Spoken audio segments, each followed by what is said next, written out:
In the beginning, there was darkness, and then, bang, giving birth to an endless expanding existence of time, space, and matter. Now see further than we've ever imagined, beyond the limits of our existence, in a place we call the universe. The universe is vast, wondrous, electrifying. But for space travelers looking for a thrill ride, it could be a one-way ticket. It's a place from which you can't return, or at least not in the form in which you went in. Go where no one has dared to venture. Take a virtual tour of the deadliest places in our galaxy and beyond.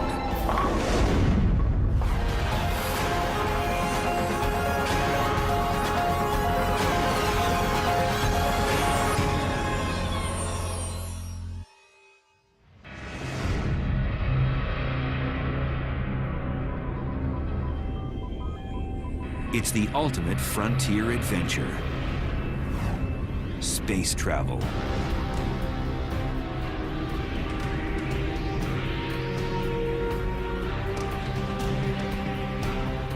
But when trekking through the galactic jungles,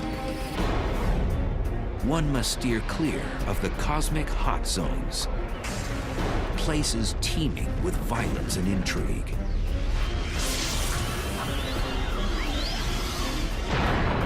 There are dangerous places, certainly very energetic phenomena that are a lot more powerful than atomic bombs being detonated, infinitely more powerful. The universe does seem to be a very violent place. It seemed to have been born in a violent explosion called the Big Bang, and there's all sorts of violent processes going on.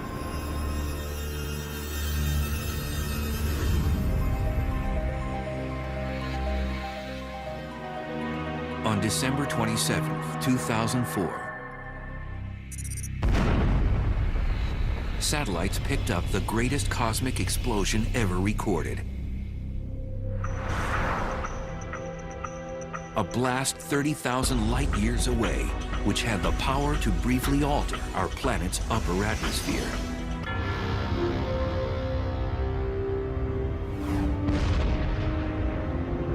The blast was caused by a magnetar, the densest and one of the most dangerous stars in space. The magnetic field strength of a magnetar is about 1,000 trillion times the magnetic field energy of the Earth. And for reference, this would wipe the information off a credit card at a distance of about 100,000 miles away. Now, this distance is sort of half the distance to the moon, so it's very nearby by astronomical standards. These mischievous stars have the strongest magnetic field in the universe. Scientists have confirmed 12 of these rare stars in our galaxy, and there may be more.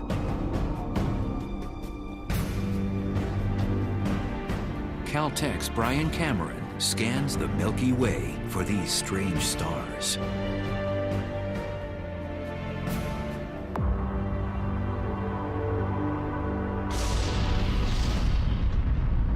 Magnetars are a special class of neutron stars with ultra-strong magnetic fields, the densest form of matter in the universe. The first magnetar showed itself in the form of a high-energy event that was detected in the late 70s, although at the time we didn't know that it was a magnetar. It wasn't until the early 90s that researchers suggested that these objects were dominated by magnetic fields, and that the magnetar theory was actually confirmed. Magnetars are born out of the death throes of massive stars. When a star dies, it begins to collapse and go supernova. Sometimes a dense neutron star forms from the cinders of that supernova explosion. During the process, a few neutron stars become magnetars, which possess a strong magnetic field.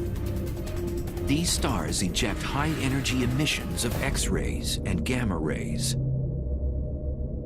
We think that normal neutron stars are born from regular stars that are something like 10 or 20 times the mass of the sun.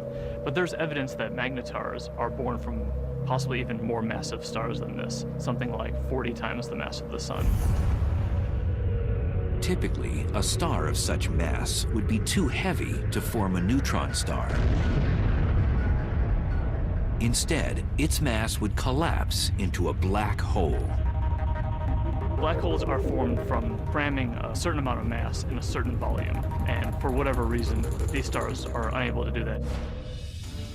One theory is that some massive stars undergo a weight loss program right before exploding as a supernova, losing 90% of their mass.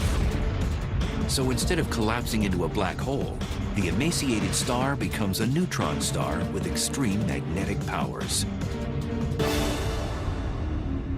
When the magnetic force gets incredibly strong, it deforms the magnetar's crust, creating seismic events called starquakes on its surface. And eventually, this crust breaks under the stress, and the magnetic field reconfigures itself into a lower energy state. And when this happens, a fireball is launched off the side of the star. So starquakes on neutron star surfaces are thought to give rise to these giant flares that we see.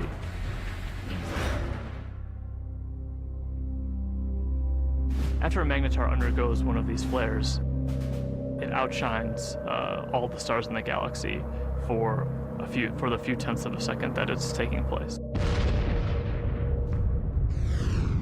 Within these giant flares are short bursts of gamma rays which move at the speed of light.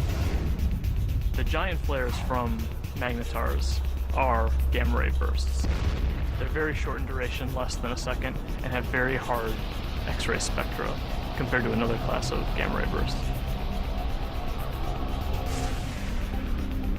If a deep space traveler veered off course and was unlucky enough to pass within 700 miles of one of these massive objects, the consequences would be horrific.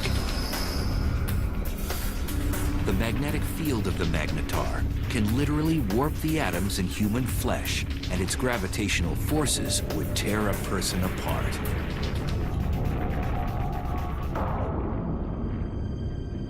So then, how close would a magnetar have to be to wreak havoc in our solar system? Some suggest that a blast from a magnetar even 10 light years away could produce cosmic chaos that would destroy our ozone layer and cause mass extinctions. The chances of that happening are so low that, they're completely implausible. It would be no different than a regular star passing through the solar system. And we know that the regular star has not passed through the solar system since the solar system formed.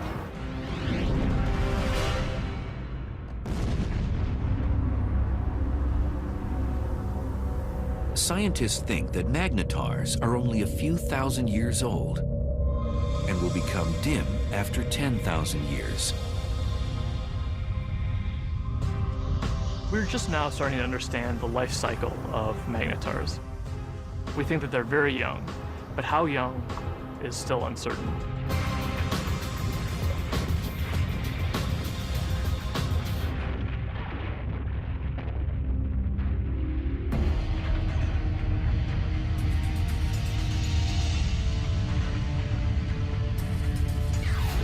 In addition to magnetars, satellites and ground-based observatories have been picking up other violent things in space.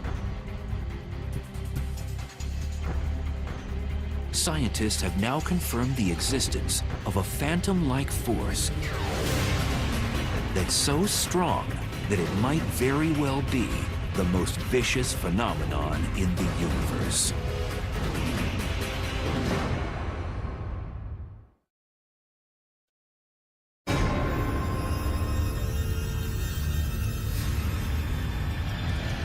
Stealthy villains haunt each and every galaxy. One particular beast tears up anything in its path and gobbles it down like a cocktail hors d'oeuvre. It's one of the most bizarre and destructive phenomenon in the universe, a black hole. I think a black hole is the place which is more violent than anywhere else in our universe. It's like going over the edge and you can't get back. It's fatal attraction, I suppose.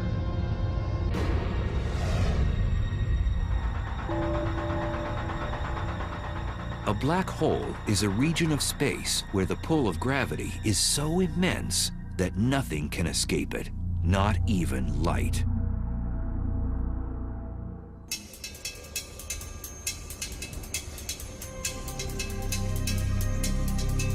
Astrophysicist and triathlete Ferial Ozel is attempting to unlock the mysteries surrounding this elusive cosmic force.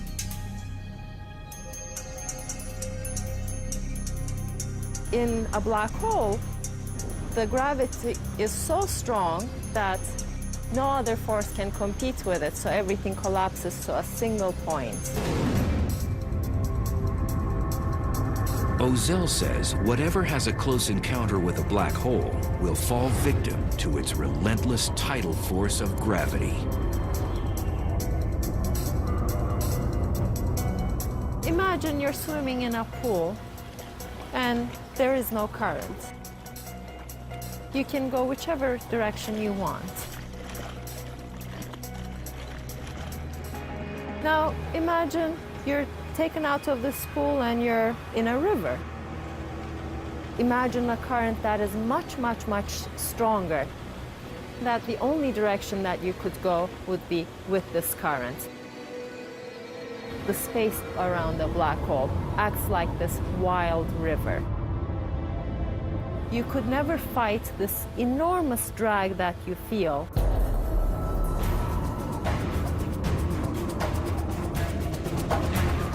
As an object approaches the edge of the black hole, called the event horizon, it reaches the point of no return.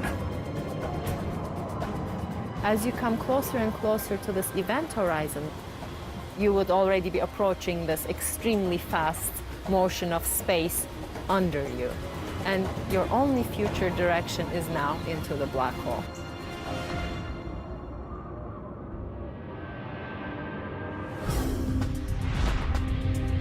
The idea of the black hole as a whole sometimes can be a little bit confusing.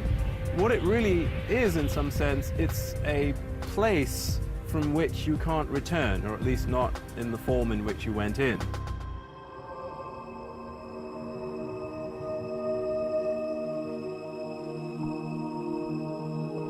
Black holes are difficult to detect because, as the name suggests, you cannot see one by itself because it's black.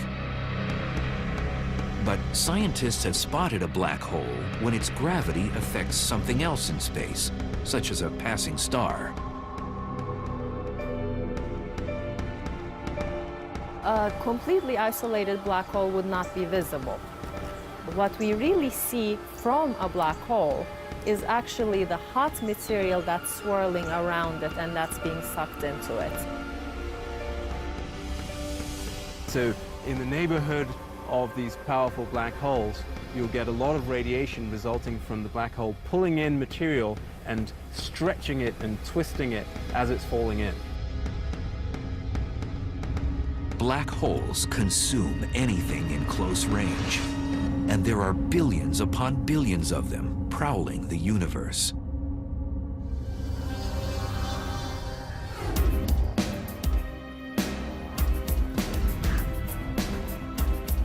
Astrophysicist Andrea Ghez is one of the world's leading black hole hunters.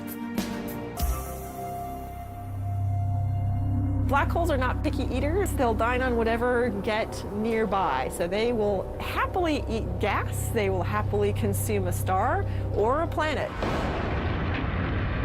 When a black hole dines on a star, it does so first by tearing it apart. You might think of silly putty being stretched out. and then it just streams on in, sort of like water going down a drain. It's completely pulverized.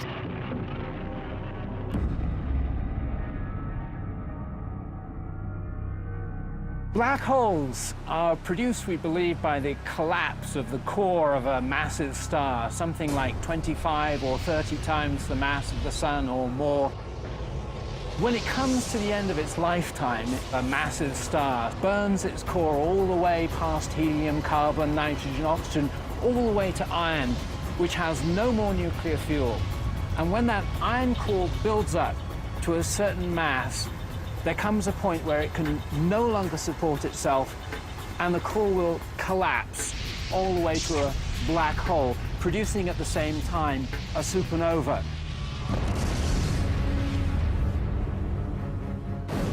The supernova sends out explosive amounts of energy, so anything in its vicinity will get obliterated. Then the remnants of the explosion fall into a newly formed black hole. And it seems the key to the black hole's allure is gravity. Gravity will pull things around, just like the sun's gravity pulls the planets around. In fact, stars will happily orbit the black hole for most of its life and won't actually be sucked in. These stars are actually safe from the fatal attraction of the black hole. But if you do venture too close, like extremely close to the edge, then you do get sucked in. Scientists believe there are millions of wayward black holes throughout our galaxy, the Milky Way. And because we can't readily see them, one could be right next door. So how close does something have to be to get sucked into a black hole? Too close to a black hole is about the distance between the sun and the Earth, but that is certainly too close. For future space travelers, death by a black hole would be a violent way to go.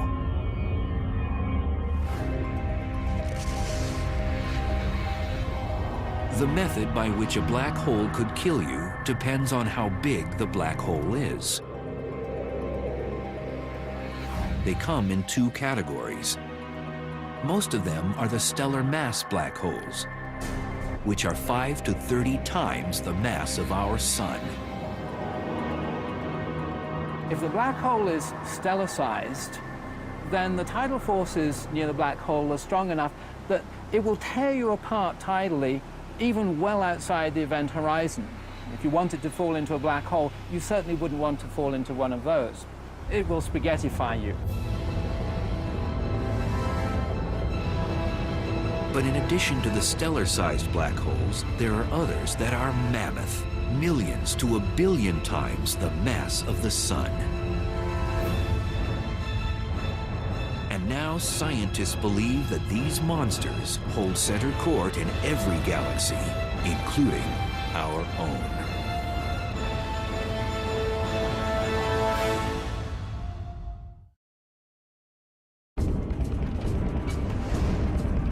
Black holes. They're one of the most mysterious and potentially dangerous oddities in space. A black hole has a ravenous appetite. It sucks in everything in its path and spits out what it doesn't devour. And now scientists have discovered there are supermassive black holes, which are millions of times bigger than their stellar mass cousins.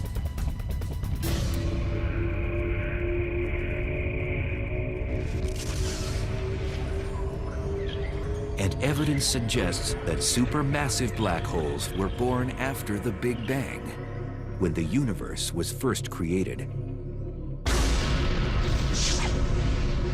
The leading idea is that they would have formed just like a stellar black hole from the collapse of the core of a massive star. But then they grew by feeding grossly from the gas, from other galaxies which collided with them.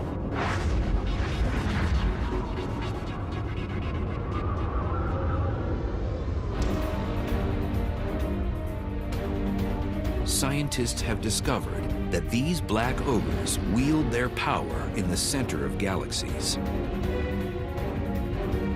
The supermassive black holes are at the center of the galaxy, most likely because they're the most massive object within the galaxy. Massive objects tend to sink to the middle, so you'll always find them at the center of a galaxy. For a long time, scientists didn't think a supermassive black hole existed in our neck of the universe, the Milky Way.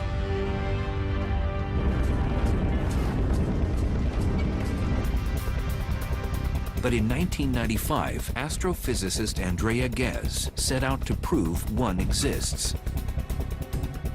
We've done an experiment over the last 10 years to ask the question, is there a supermassive black hole at the center of our galaxy? And the way we did this experiment is to use the motions of stars at the center of our galaxy to test whether or not there's a large amount of mass inside a very small volume. And that's the proof of a black hole.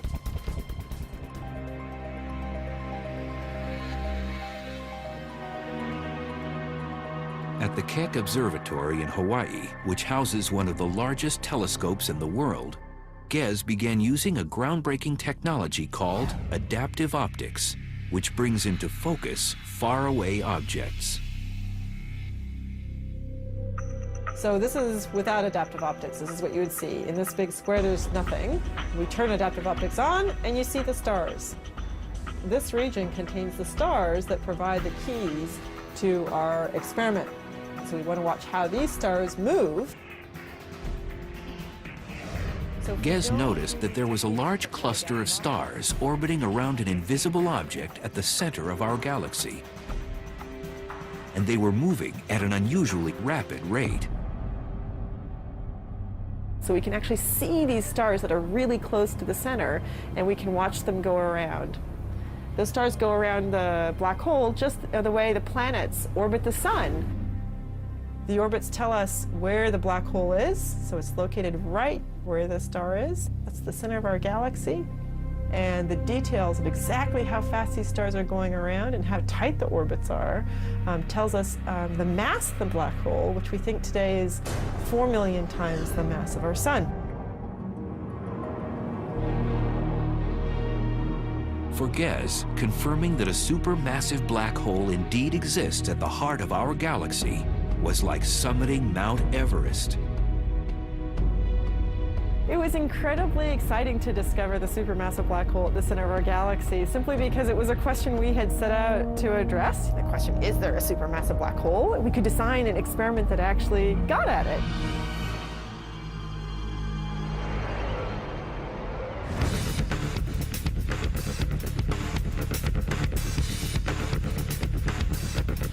Astrophysicist Andrew Hamilton says death by a supermassive black hole would be much different than by its smaller stellar mass relatives.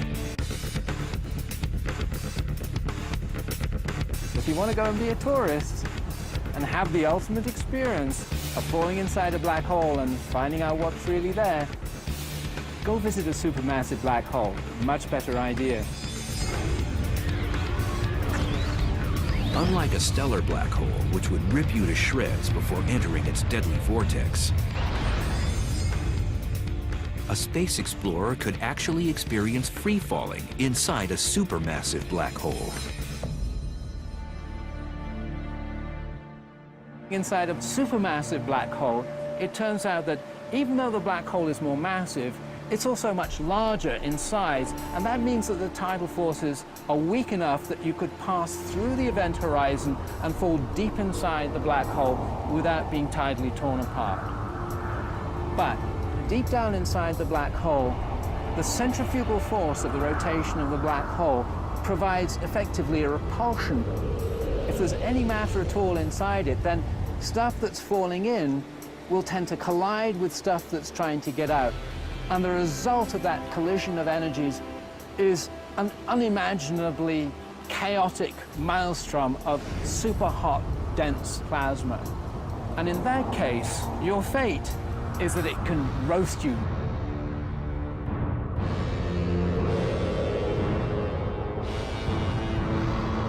So how close would space travelers have to be to get sucked into a supermassive black hole in the center of a galaxy? For a supermassive black hole, you would have to be about 1 million to 1 billion miles from the black hole to feel its influence.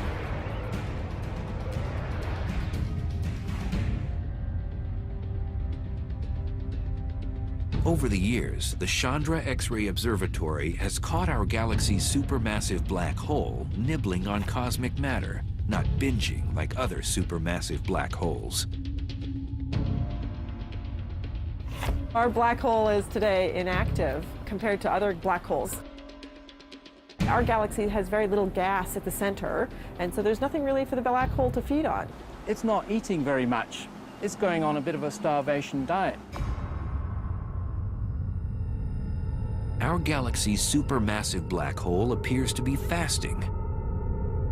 This is partly due to the fact that as a galaxy ages, less and less matter is present for it to gorge on.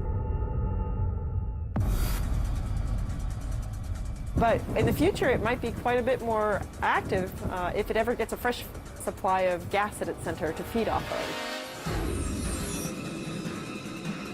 One way to rejuvenate our supermassive black hole's appetite is to collide with another galaxy. Sound implausible? 2 million light-years away, our closest neighbor, the Andromeda Galaxy, is charging toward us at almost 75 miles per second, or 270,000 miles per hour.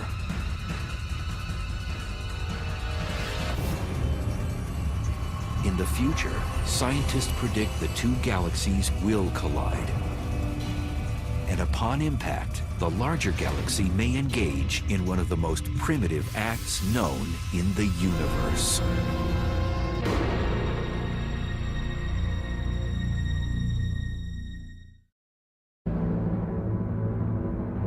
It's one of the most barbaric rituals in space. A larger galaxy eats a smaller one.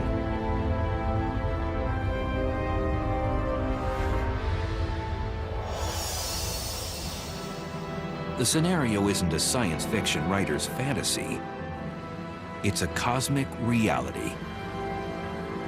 It's called galactic cannibalism.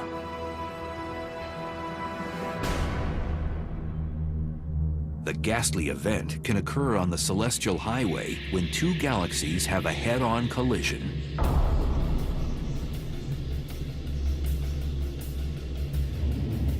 Both eventually meld together in a less than harmonious merger. If you're a galaxy, it's very violent. You're torn to shreds.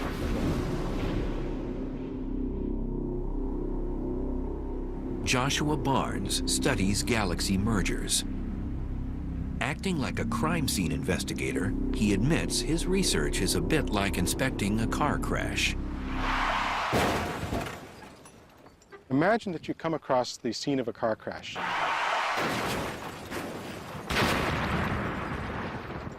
Two wrecked vehicles, but no witnesses. Nobody to tell you what happened. All you have is the physical evidence. That's basically what we have to do when we study colliding galaxies. So there are no witnesses to a galactic collision. All that you have is the present state of the wreckage. So you have to conduct a sort of forensic investigation to try and figure out what happened on the basis of what you have today. If they collided head-on, you would know because the fronts were squashed up, but if they, say, sideswiped each other, which is actually more likely in galactic collisions, that would leave you a completely different pattern of wreckage, and you could interpret that. So what causes galaxy mergers? It's gravity. Everything in the universe is falling freely through space, and where you've got two large objects like galaxies, their mutual gravity pulls them together, so they fall into each other. So it's really just the force of gravity pulling things around. The galaxies that we're seeing colliding today, most of them have been bound and destined to collide for upwards of 10, 15 billion years and they're only now just making it to that first collision.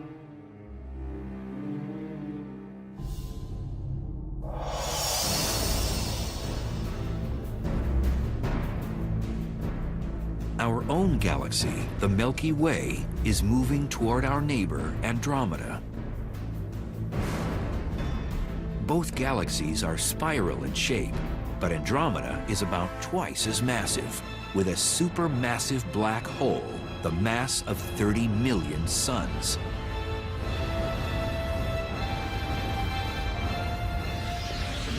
It'll look a lot like a dance.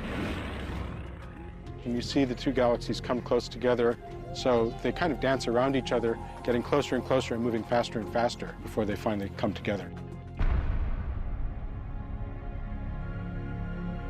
But at the point of impact, these galactic dancers will do more than pirouette. Each one has a spiral disk of stars, and then surrounding that, a halo of dark matter, invisible material that we can detect by its gravitational field. These two dark halos, which are much larger, will overlap as the galaxies pass by. Eventually, as the two galaxies spiral around each other closer and closer, you can no longer distinguish them as separate systems, and finally the nuclei merge.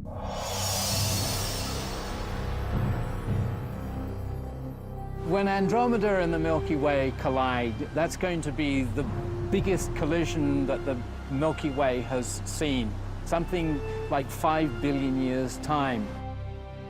The good news is that we, the solar system, will have a grandstand view. What will happen is the two galaxies, their spiral disks, are going to get tidally torn apart into fantastical shapes.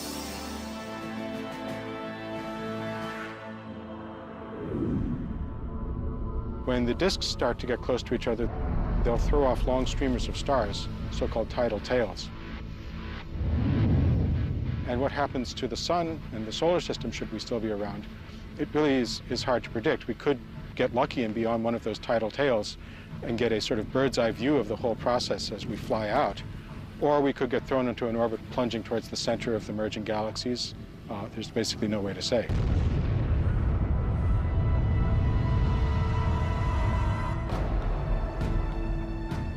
During the merger, if our solar system moves through the suburbs, or the edges of Andromeda, we might not notice anything. On the other hand, countless stars and space material could be propelled towards the planets, potentially disrupting their orbits around the sun. Moreover, the entire galaxy could face cosmic upheaval. We could have consequences which would nonetheless be dangerous. First of all, we could have a lot of star formation as a consequence of the merger. Currently, both the Milky Way and Andromeda Galaxy have plenty of interstellar gas, the raw material from which stars are born. Now that would mean a lot more evolved stars, supernova, going off in our vicinity. And that could create shock waves, blast waves, bursts of cosmic rays, which would have nasty consequences.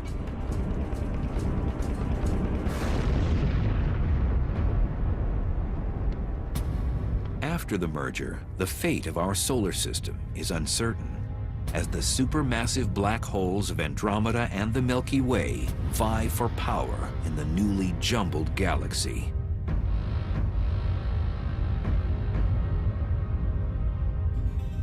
When they merge, they're going to form a new galaxy, and these two supermassive black holes will gradually spiral into the middle of the new galaxy. They will be a binary black hole for a short time. And these black holes will start to swallow gas as the collision stirs things up. Gas will fall into those black holes. They're going to turn on. They're going to start emitting radiation. But the potential for fireworks, possibly for fueling the black holes at the centers of the galaxies, matter falling into them, possibilities like that do exist. And then the only safe place to watch the process would be on one of those tidal tails riding out and escaping the collision.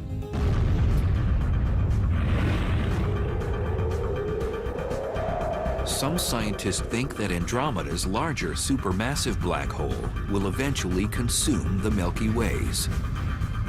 the two black holes will spiral in the center and become a binary black hole, and ultimately will merge with one another to become yet an even bigger supermassive black hole.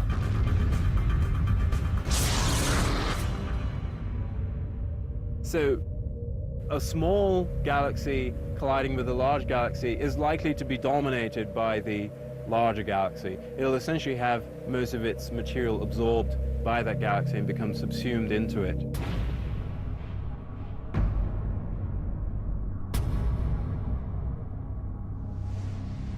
Scientists believe galaxy mergers are a way of life in the universe.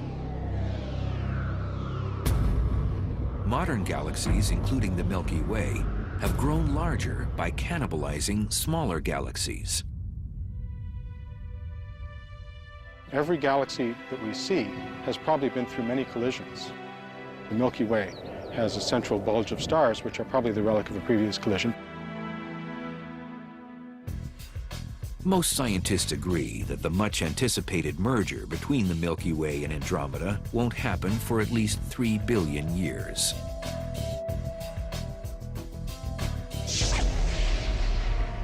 But there may be more immediate dangers in space. In cosmic neighborhoods millions of light years away, there are hyperactive galaxies that have become the big bullies on the block.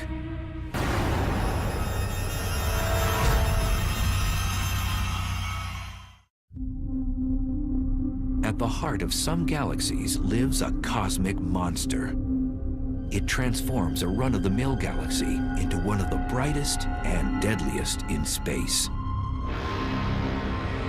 Quasars are peculiar objects, each powered by a supermassive black hole that continually swallows large amounts of matter, 10 to 20 stars every year. At the core of these objects lives a very large black hole. And the role of that black hole is to actually generate a huge amount of energy.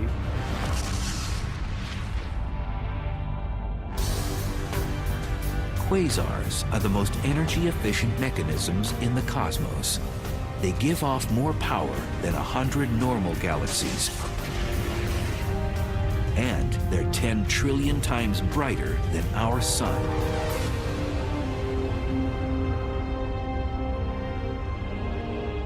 So how are quasars created in the universe?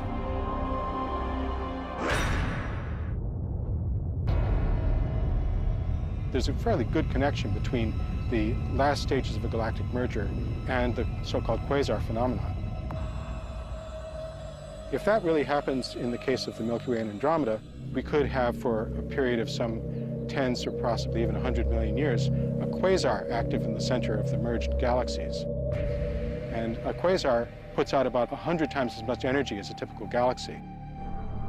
And if we were actually thrown into an orbit which took us towards the center of the galaxy, we could get very close to that quasar and really get scorched. The word quasar stands for quasi-stellar radio source, which means star-like emitters of radio waves. The word was coined when the quasar phenomena was still a mystery. Now we know they're not star-like at all. In addition to emitting radio waves and visible light, quasars also give off ultraviolet rays, infrared waves, X-rays, and gamma rays. All deadly if something or someone gets too close. A quasar is a supermassive black hole at large distance that is active. It's powerful, it's emitting light, and we can observe it in many wave bands. Quasars were first discovered in the 1960s, but as radio telescope imaging got better, astronomers discovered that some of those quasars also have powerful jets beaming out of them.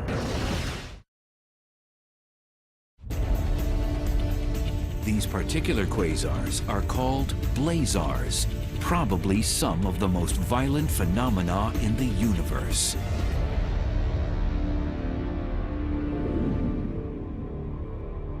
Blazars are powered by black holes, just like quasars, but they're somewhat different in that all of that energy is being focused, or a large amount of that energy is being focused into jets, which are streaming out. A blazar's aggressive plasma jets produce radiation in the form of radio waves all the way through the spectrum up to high-energy gamma rays.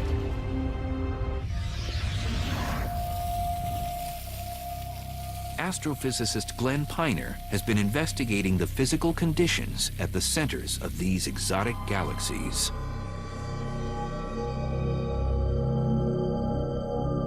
We can use this fountain to visualize the geometry of a blazar. If that circular base of the fountain represents the accretion disk, then the jet of water that's coming up represents the jet of plasma coming out from the blazar. And if the Earth is sitting up in the direction that that water is going, then we would see this object as a blazar. To an astronomer, it's like looking down a fire hose. It really gets you in the eye. You see this bright, blazing thing that we call a blazar. These blazar jets move exceptionally fast. The fastest observed move at 99.9% the speed of light. If you were to take a small object like this bowling ball and you wanted to accelerate it up to 99.9% of the speed of light, you would have to give this bowling ball all the energy produced in the world for an entire week to accelerate it to that speed.